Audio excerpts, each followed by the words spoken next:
पाकिस्तानियों के लिए बुरी खबर, बिजली और पेट्रोल महंगा होने वाला है। शहबाज शरीफ ने IMF की शराइत मान ली, रोड मैप भी कबूल कर लिया, सब्सिडीज खत्म कर दी जाएंगी।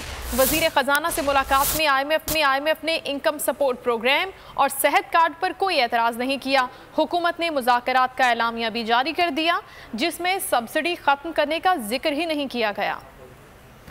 पाकिस्तानियों तैयार रहो, बिजली और पेट्रोल महंगा होने वाला है। शहबाज हुकूमत ने मरहलावार सब्सिडी खत्म करने पर इत्तेफाक कर लिया। वजीर खजाना मिफ्ता इस्माइल से IMF के वक्त की मुलाकात हुई, जिसमें तय हुआ कि पाकिस्तान मुआशी इस्लाहात के लिए IMF के रोड मैप पर अमल करेगा। बिजली के नुकसानात को कम करने की यकीन दहानी भी करा दी गई। पाकिस्तान आमदन बढ़ाने के लिए इस्लाहात पर मुत्तफिक है। IMF ने इनकम सपोर्ट प्रोग्राम और सेहत कार्ड के मनसूबे जारी रखने पर रजामंदी जाहिर कर दी। पाकिस्तान ने यकीन दहानी कराई कि मुआशी नज़्म ज़ब्त कायम रखा जाएगा। स्टेट बैंक की खुद मुख्तारी के लिए कोशिशें की जाएंगी। मुज़ाकरात का एलामिया भी जारी कर दिया गया, जिसके मुताबिक IMF ने पाकिस्तान को ताउन का यकीन दिलाया है। मई में IMF मिशन नाथिन पोर्टर की क़यादत में पाकिस्तान का दौरा करेगा। पेट्रोलियम मसनूआत की कीमतों और बिजली पर गुज़िश्ता हुकूमत के रिलीफ का जायजा लिया जाएगा। वजीर खजाना से आलमी बैंक के नायब सदर ने भी मुलाकात की। जारी कर्जों और मनसूबों पर पेशरफ से मुतालिक जायजा लिया गया।